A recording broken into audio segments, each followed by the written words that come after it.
Hello friends, welcome to my YouTube channel.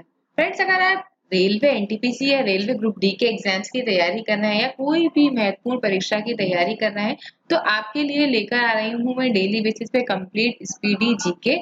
यह complete speedy GK का part 7 जो कि क्विक जल्दी जल्दी में लेकर आ रही हूँ। इससे पहले मैंने इसके 6 पार्ट अपलोड कर दिए हैं। अगर आपने वो भी नहीं देखे हैं तो जल्द से जल्द आप उन्हें भी देख लीजिए, जिसका लिंक वीडियो के डिस्क्रिप्शन बॉक्स में आपको मिल जाएगा। फ्रेंड्स, स्टार्ट करने से पहले अगर अभी तक आपने मेरे चैनल को सब्सक्राइब नहीं किया है तो जल्द से जल्द मेरे चैनल को सब्सक्राइब कर लीजिए और पास ही दिख रहा है बेल आइकन को भी प्रेस कर लीजिए, जिससे जो भी न्यू वीडियो में डालूंगी उसका नोटिफिकेशन आपको मिल जाएगा।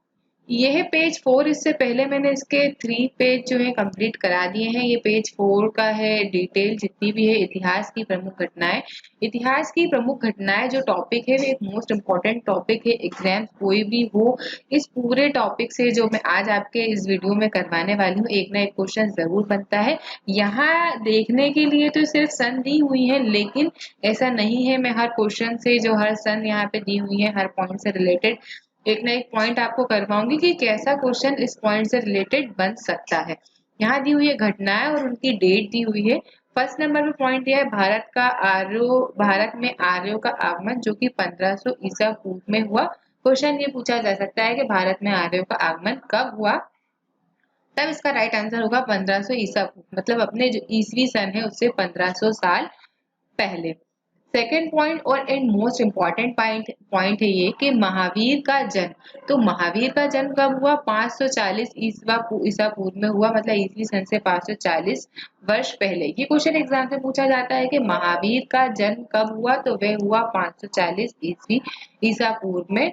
ये क्वेश्चन एग्जाम से ऐसा भी पूछा जा सकता है कि महावीर स्वामी जैन धर्म के कौन से तीर्थकर थे। तो महावीर स्वामी जैन धर्म के 24वें तीर्थकर थे।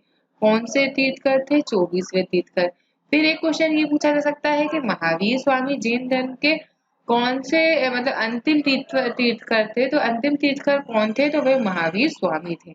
फिर ये भी पूछा जा सकता है कि उनका जन्म कहाँ हुआ था। तो उनका जन्म जो हुआ था वे कुंडग्राम वैशाली में उनका जन्म जो है हुआ था। ये देखिए, इससे 4 से 5 क्वेश्चन मैंने इससे रिलेटेड आपको बता दिए हैं। अगर ये क्वेश्चन एग्जाम्स में आएंगे तो आप बिल्कुल सही सही टिक करके आइएगा। इस वीडियो को शुरू से एंड तक देखिएगा, ये आपके लिए मोस्ट इम्पॉर्टेंट है। बिल्कुल इसे हल्के में नहीं लीजिएगा। अगर आपको ये वीडियो पसंद आए तो 2-3 बार पढ़ के अच्छे से याद करिएगा, ताकि ये क्वेश्चन एग्जाम्स में आए तो आप बिल्कुल सही सही टिक करके आए। एग्जाम्स कोई भी हो, ये टॉपिक एक मोस्ट इम्पॉर्टेंट टॉपिक है। यहाँ क्वेश्चन दिया हुआ है महावीर का निर्माण। तो इस निर्माण को का संबंध उनकी मृत्यु से है। महावीर की मृत्यु को निर्माण की संज्ञा दी गई है। तो महावीर का निर्माण कब हुआ था? तो ये हुआ था 468 ईसा पूर्व में 467 ईसा पूर्व में। कितनी वर्ष की आयु हो गई थी उनकी? 72 वर्ष के जब वो हो चुके थे। 72 वर्ष की आयु में 468 ईसा पूर्व में उनकी मृत्यु हुई थी। वे कहाँ हुई थी? वे बिहार राज्य के पावापुरी राजगीर में हुई थी। ये भी पूछा जा सकता है कि कहाँ हुई थी, तो वे हुई थी पावापुरी राजगीर में।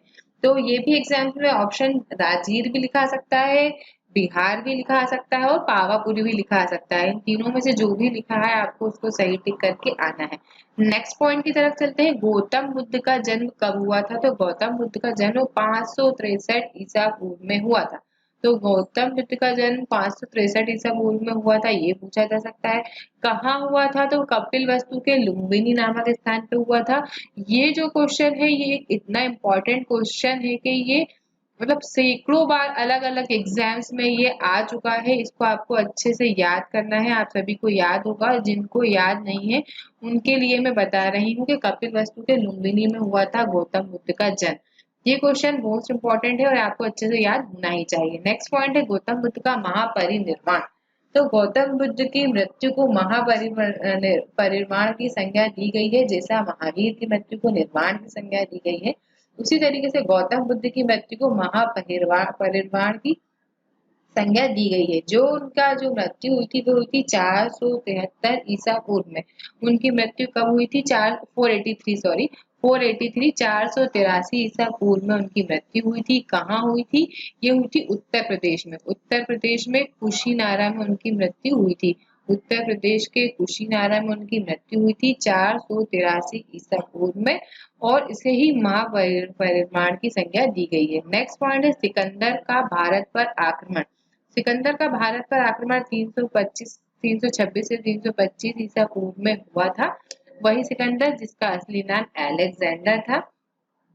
तो ये एक मोस्ट इम्पॉर्टेंट क्वेश्चन है सिकंदर से रिलेटेड। सिकंदर ने भारत पर आक्रमण किया था 326 से 325 ईसा पूर्व में, जिस समय पे इसी समय पे जो है कि इनका हाइडेस्पिस का युद्ध हुआ था। इसको मैं आपको अच्छे से बताती हूँ। हाइडेस्पिस का युद्ध जो हुआ था वह किसके बीच हुआ था, ये क्वेश्चन एग्जाम में कई बार पूछा जा सकता है, कि जा चुका है और आगे भी पूछा जा सकता है कि वे सिकंदर और अलेक्जेंडर भी लिखा आ सकता है। सिकंदर और पोरस के बीच में हुआ था हाइडेस्पिस का युद्ध, जिसमें सिकंदर विजयी हुआ था। और ध्यान रहे कि ये जो सिकंदर है वे इसका जो युद्ध हुआ था वह झेलम नदी के किनारे हुआ था। झेलम और वितस्ता दोनों ही लिखा आ सकता है।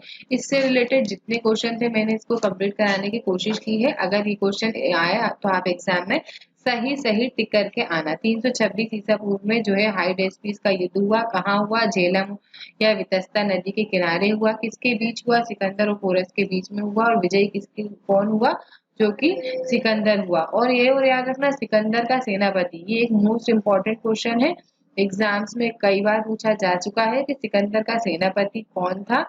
सिकंदर का जो सेनापति था वह सेल्यूकस निकेटर था। सेल्यूकस लिखा आ सकता है, आपको अच्छे से याद करना है, सेल्यूकस निकेटर जो कि सिकंदर का सेनापति था। नेक्स्ट पॉइंट की तरफ चलते हैं। अशोक द्वारा कलिंग पर विजय कब की गई। अशोक द्वारा कलिंग पर विजय 261 ईसा पूर्व में की गई। नेक्स्ट पॉइंट है विक्रम संवत का प्रारंभ कब हुआ, तो वो 58 ईसा पूर्व में हुआ। नेक्स्ट पॉइंट है शक संवत का आरंभ कब हुआ, ये हुआ 78 ईस्वी में। ईस्वी में हुआ, ये मोस्ट इम्पोर्टेंट क्वेश्चन है। शक संवत जिसे कि हमारे भारत देश ने अपनाया है, इस वक्त हमारा जो राष्ट्रीय पंचांग है वो शक संवत ही है। शक संवत जो कि 78 ईस्वी में प्रारंभ हुआ। और इसे किसने प्रारंभ किया, तो इसे प्रारंभ किया कनिष्क ने। कनिष्क ने जो है शक संवत प्रारंभ किया कब, 78 ईस्वी में। नेक्स्ट पॉइंट है हिजरी संवत का प्रारंभ कब हुआ, ये 622 ईस्वी में प्रारंभ हुआ। इसका नेक्स्ट पॉइंट है फाहियान। फाहियान की भारत यात्रा, ये क्वेश्चन मोस्ट इम्पोर्टेंट है जो एग्जाम में कई बार पूछा जा चुका है और आने वाले एग्जाम्स में आने की संभावना है। फाहियान की भारत यात्रा 405 से 411 ईस्वी में हुई। 405 ईस्वी से लेकर तो 411 ईस्वी तक फाहियान की भारत यात्रा चली। क्वेश्चन क्या बन सकता है यहाँ पे, क्वेश्चन इस टाइप से आता है कि फाहियान किसके शासन काल में आया था, तो फाहियान जो है वह चंद्रगुप्त के शासन काल में आया था। ये एक मोस्ट इम्पोर्टेंट क्वेश्चन है। वे एक चीनी यात्री था, चीनी बौद्ध यात्री था जो कि भारत चंद्रगुप्त के शासन काल में आया था। नेक्स्ट पॉइंट हेनसांग की भारत यात्रा। हेनसांग की भारत यात्रा 630 ईस्वी में मानी जाती है। हेनसांग जो कि हर्षवर्धन के शासन काल में आया था। क्वेश्चन ये बन सकता है कि हेनसांग किसके शासन काल में आया था, तो हेनसांग हर्षवर्धन के शासन काल में भारत आया था। नेक्स्ट पॉइंट है सोमनाथ मंदिर पर आक्रमण। ये एक मोस्ट इम्पोर्टेंट क्वेश्चन है। सोमनाथ मंदिर पर आक्रमण 1025 ईस्वी में हुआ। और इस पे जो है आक्रमण सोमनाथ मंदिर पर आक्रमण किसने किया था, तो महमूद गजनी ने सोमनाथ मंदिर पर आक्रमण 1025 ईस्वी में किया था। नेक्स्ट पॉइंट है तराइन का प्रथम युद्ध। तराइन का प्रथम युद्ध कब हुआ था, 1191 में तराइन का प्रथम युद्ध हुआ था। तो तराइन का प्रथम युद्ध जो है वे किसके बीच हुआ था, तो वह हुआ था पृथ्वीराज चौहान और मोहम्मद गोरी के बीच में। पृथ्वीराज चौहान और मोहम्मद गोरी के बीच में तराइन का प्रथम युद्ध हुआ था। और उसमें कौन विजय हुआ था, उसमें पृथ्वीराज चौहान विजय हुआ था। किसमें, तराइन के प्रथम युद्ध में। नेक्स्ट पॉइंट है तराइन का द्वितीय युद्ध। तराइन का द्वितीय युद्ध 1192 में हुआ, जिसमें कि ये भी पृथ्वीराज चौहान और मोहम्मद गोरी के बीच में हुआ, जिसमें कि मोहम्मद गोरी विजय हुआ। कौन विजय हुआ, मोहम्मद गोरी विजय हुआ। तीसरे की अगर बात करें गुलाम वंश की स्थापना कब हुई थी, 1206 में हुई थी गुलाम वंश की स्थापना। और इसकी जो स्थापना है क्वेश्चन एग्जाम में ऐसा पूछा जा सकता है कि गुलाम वंश की स्थापना किसने की थी, तो गुलाम वंश की स्थापना जो है वह कुतुबुद्दीन ऐबक ने की थी। नेक्स्ट पॉइंट है वास्को डिगामा व भारत आगमन। वास्को डिगामा का भारत आगमन जो कि 1498 में हुआ। ये एक मोस्ट इम्पॉर्टेंट क्वेश्चन है कि वास्को डिगामा भारत कब आया, तो वह आया 1498 में। कालीकट बंदरगाह से आया था। ये क्वेश्चन भी एग्जाम में पूछा जा सकता है कि कहाँ पहुंचा था वो, सबसे पहले वह कालीकट बंदरगाह में पहुंचा था। नेक्स्ट पॉइंट की तरफ चलते हैं, पानीपत का प्रथम युद्ध। पानीपत का प्रथम युद्ध 1526 ईस्वी में हुआ। वह किसके बीच हुआ? वह हुआ बाबर और इब्राहिम लोदी के बीच। बाबर और इब्राहिम लोदी के बीच हुआ, जिसमें कि बाबर विजयी हुआ था, इब्राहिम लोदी हारा था। नेक्स्ट पॉइंट है पानीपत का द्वितीय युद्ध। पानीपत का द्वितीय युद्ध 1556 ईस्वी में हुआ। पानीपत का द्वितीय युद्ध 1556 ईस्वी में हुआ। और कहाँ कब हुआ था? ये टोटल हुआ था 5 नवंबर 1556 में। और किसके बीच हुआ था? अकबर और हेमू के बीच हुआ था, जिसमें अकबर विजयी हुआ था और हेमू पराजयी हुआ था। पानीपत का तीसरा युद्ध। पानीपत का तृतीय युद्ध 1761 ईस्वी में हुआ था। ये आपको अच्छे से याद होना चाहिए कि पानीपत का तृतीय युद्ध 1761 में हुआ था। अकबर का राज्यारोहण कब हुआ था? तो 1556 ईस्वी में अकबर का राज्यारोहण हुआ था। ये हुआ था 14 फरवरी 1556 ईस्वी में, पंजाब के कालानौर नामक स्थान में हुआ था। ये भी पूछा जा सकता है कि कहाँ हुआ था, तो पंजाब के कालानौर स्थान पे हुआ था। हल्दी घाटी का युद्ध ये कब हुआ था? ये हुआ था 1576 में। इसकी जो डेट थी वे थी 18 जून 1576, हल्दी घाटी का युद्ध। अकबर जो है इसमें महाराणा प्रताप और अकबर के बीच में हुआ था, और इसमें भी अकबर विजय हुआ था। महाराणा प्रताप और अकबर के बीच हुआ था, और अकबर इसमें विजय हुआ था, किसमें? हल्दी घाटी के युद्ध में। दीन इलाही धर्म की स्थापना कब हुई थी? वह 1582 में हुई थी। और इसकी स्थापना भी किसने की थी? अकबर ने की थी। प्लासी का युद्ध। प्लासी का युद्ध कब हुआ था? 1757 में हुआ था। प्लासी का युद्ध हमारे देश में जो है कि प्रथम अंग्रेजों और भारतवासियों के बीच माना जाता है। प्लासी का युद्ध जो है 1757 में हुआ था। और एक मोस्ट इम्पॉर्टेंट क्वेश्चन इससे रिलेटेड पूछा जा सकता है कि किसके बीच हुआ था, तो वह अंग्रेजों और नवाब सिराजुद्दौला के बीच हुआ था, जिसमें हार किसकी हुई थी? नवाब सिराजुद्दौला की हुई थी।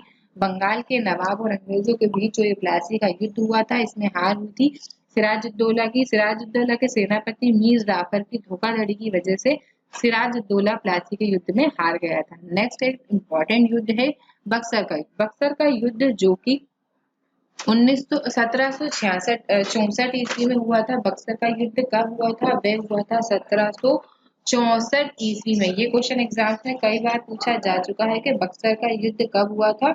तो बक्सर का युद्ध 1764 ईस्वी में हुआ था। ये आपको अच्छे से याद होना चाहिए। उससे रिलेटेड कुछ और इम्पोर्टेंट पॉइंट मैं आपको बता देती हूँ बक्सर के युद्ध से रिलेटेड, कि ये किसके बीच हुआ था। ये मीर कासिम और अवध के नवाब शुजाउद्दौला मुगल सम्राट शाह आलम द्वितीय के बीच हुआ था। अंग्रेज एक साइड थे और दूसरे साइड थे मीर कासिम, अवध के नवाब शुजाउद्दौला और सम्राट शाह आलम। इसमें भी अंग्रेज विजय हुए थे। और इससे रिलेटेड एक मोस्ट इम्पोर्टेंट क्वेश्चन पूछा जाता है एग्जाम में कई बार कि बक्सर के युद्ध में अंग्रेज सेनापति कौन था।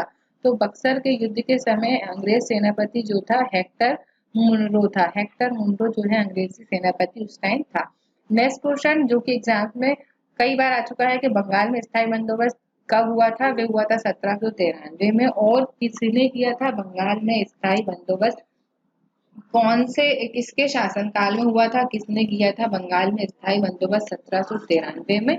तो ये एक मोस्ट इम्पोर्टेंट क्वेश्चन है। लॉर्ड कॉर्नवालिस जिसका राइट आंसर है। लॉर्ड कॉर्नवालिस ने बंगाल में स्थायी बंदोबस्त कराया था। बंगाल में स्थायी बंदोबस्त किसने कराया था? तो वह करवाया था लॉर्ड कॉर्नवालिस ने। नेक्स्ट पॉइंट की तरफ चलते हैं। नेक्स्ट पॉइंट है बंगाल में प्रथम विभाजन। सभी जानते हैं बंगाल का विभाजन 1905 में लॉर्ड कर्जन ने किया था। मुस्लिम लीग की स्थापना 1906 में हुई थी। कब हुई थी मुस्लिम लीग की स्थापना? 1906 में हुई थी। ये भी एक मोस्ट इम्पोर्टेंट क्वेश्चन है, एग्जाम में कई बार आ चुका है कि मुस्लिम लीग की स्थापना कब हुई थी? वो 1906 में हुई थी। और ये जो है कैसे हुई थी, इसमें जो है आगा खान एंड सलीम खां के द्वारा ढाका में 1906 में मुस्लिम लीग की स्थापना की गई थी। किसने की थी? आगा खां और सलीमुल्लाह खां के द्वारा। कब कहाँ की थी? ढाका में की थी 1906 में मुस्लिम लीग की स्थापना। मार्ले मिंटो सुधार। मार्ले मिंटो सुधार जो कि 1909 में हुआ। किसके शासनकाल में हुआ? 1909 में मार्ले मिंटो सुधार हुआ जो कि लॉर्ड मिंटो के शासनकाल में हुआ। लॉर्ड मिंटो के शासनकाल में मॉर्ले मिंटो सुधार हुआ। प्रथम विश्व युद्ध 1914 से 1918 में हुआ। एक मोस्ट इम्पोर्टेंट क्वेश्चन है कि प्रथम विश्व युद्ध जो कि 28 जुलाई 1914 को स्टार्ट हुआ था, वे भी जो है कि प्रथम विश्व युद्ध 28 जुलाई 1914 से 1918 के तक चला है। और ये जो है एक इम्पोर्टेंट क्वेश्चन है कि किसके शासनकाल में प्रथम विश्व युद्ध स्टार्ट हुआ था? लॉर्ड हार्डिंग के शासनकाल में। उस समय लॉर्ड हार्डिंग के शासनकाल में प्रथम विश्व युद्ध स्टार्ट हुआ था। नेक्स्ट पॉइंट है द्वितीय विश्व युद्ध। द्वितीय विश्व युद्ध 1939 से 1945 तक चला। तीसरा एंड मोस्ट इम्पोर्टेंट क्वेश्चन है असहयोग आंदोलन। असहयोग आंदोलन जो कि 1920 से तो 1922 तक चला। गांधी द्वारा जो असहयोग आंदोलन चलाया गया था, ये एक मोस्ट इम्पोर्टेंट आंदोलन था गांधी जी द्वारा जो चलाया गया था 1920 से लेकर तो 1922 तक। फ्रेंड्स, आज के ये वाले वीडियो के पॉइंट आज कंप्लीट हो चुके हैं। नेक्स्ट पॉइंट में नेक्स्ट वीडियो में लाऊंगी, जिससे कि वीडियो अगर ज्यादा बड़ा हो जाए तो आपको याद करने में डिफिकल्टी होगी और आप बोर भी हो सकते हैं। इसलिए इस पॉइंट को मैंने 2 हिस्सों में डिवाइड कर दिया है। आगे के पॉइंट नेक्स्ट वीडियो में लेकर आऊंगी मैं। अगर आपको मेरा वीडियो पसंद आया है तो इसे लाइक करें, कमेंट्स करें और ज्यादा से ज्यादा शेयर करें अपने कम से कम 4 से 5 ग्रुप में। तो इसे शेयर करना जरूर ही बनता है। फ्रेंड्स, अगर आप मेरे चैनल पे नए हैं तो चैनल को सब्सक्राइब कर लीजिए और पास ही दिख रहा है बेल आइकन को भी प्रेस कर लीजिए, जिससे जो भी न्यू वीडियो में लाऊंगी उसका नोटिफिकेशन आपको मिल जाएगा।